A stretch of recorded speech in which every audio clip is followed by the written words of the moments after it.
আমার নাম সায়ন দে।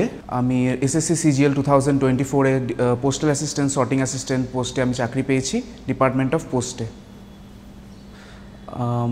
আমি রাইসে আগের বছর ভর্তি হয়েছিলাম, এখন আমার 10th মান্থলি হয়েছে, 1 বছর আমার হয়নি।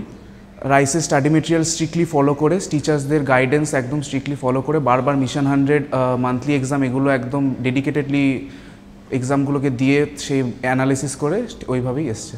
অফকোর্স 1 বছরের মধ্যে চাকরি পাওয়া সম্ভব, কিন্তু লেগে থাকতে হবে, বারবার পড়তে হবে, একই জিনিস বারবার পড়ে পড়ে থেমে গেলে চলবে না, বারবার এগিয়ে যেতে হবে। পরবর্তীকালের লক্ষ্য আমার, যেটা রাইসে ভর্তি হয়েছিলাম যেটা মাথায় নিয়ে, সেটা হচ্ছে WBCS গ্রুপে এক্সিকিউটিভ হওয়ার জন্য। তো সেটার জন্যই প্রিপারেশন আর কি। সেটা পরীক্ষা সেপ্টেম্বর মাসে আছে, WBCS 2024, সেটার জন্যই এগিয়ে যেতে হবে, ওটাই লক্ষ্য।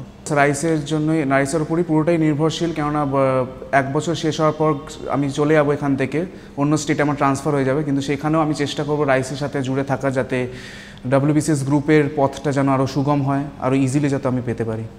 রাইসের লাইব্রেরি আমি খুবই ইউজফুল মনে করেছি। আমি খুব একটা হয়তো সুযোগ পাইনি ইউজ করার, কিন্তু ওখানকার স্টাফরা খুব হেল্পফুল, প্রচুর বুকস অ্যাভেলেবেল, অনেকবার বই নিয়েছি, আর অ্যাটমসফিয়ার দুর্দান্ত, অসাধারণ।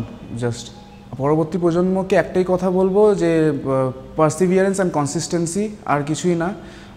হেরে গেলে চলবে না, ফেইলিয়ার্স আসবে, বারবার একই জিনিস টিচাররা যেমন বললে ওদের উপর ভরসা রেখে, নিজের ওপর ভরসা রেখে, মা বাবার মুখের দিকে তাকিয়ে এগিয়ে যেতে হবে।